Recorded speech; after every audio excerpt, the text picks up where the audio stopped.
تو حضرت دوسری ایک ای میل ہے کہ اللہ نے آپ کو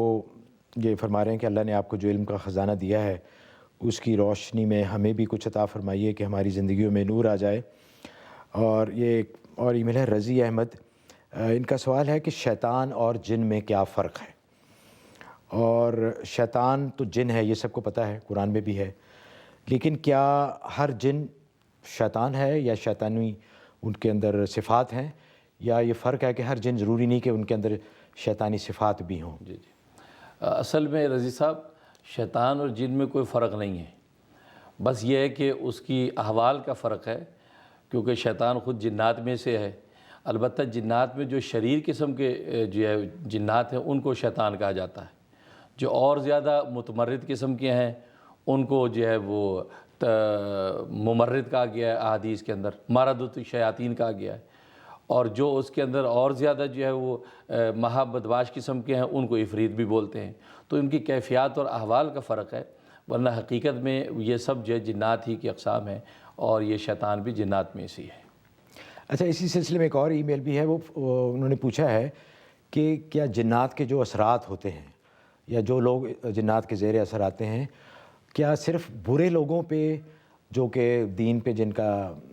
چلنا نہیں ہے اور وہ گندی جگہ پہ رہتے ہیں یا گندے رہتے ہیں یا نماز اور صوم و صلات کے پابند نہیں ہیں، کیا صرف انہی کے اوپر یہ اثرات ہوتے ہیں یا اس کے لیے کوئی ایسی قید نہیں ہے؟ یہ اچھا سوال ہے آپ کا۔ اصل میں بات یہ کہ جیسا کہ احادیث اور روایات میں آتا ہے کہ مومن جب نیک اعمال کرتا ہے اور اعمال صالحہ کرتا ہے اور ایمان میں پختہ ہوتا ہے تو شیاطین اور جنات اس پر کم اثر انداز ہوتے ہیں۔ یہ وجہ ہے کہ حدیث میں آتا ہے کہ ان المومن لینزی شیطانہ، کہ مومن اپنے شیطان کو کمزور کرتا ہے، تھکا دیتا ہے، جیسے کہ تم میں سے کوئی ایک شخص اپنی سواری کو سفر میں تھکا دیتا ہے۔ اس سے عبداللہ ابن مسعود رضی اللہ تعالیٰ عنہ کی روایت ہے کہ مومن کا جو شیطان ہوتا ہے وہ دبلا پتلا کمزور ہوتا ہے۔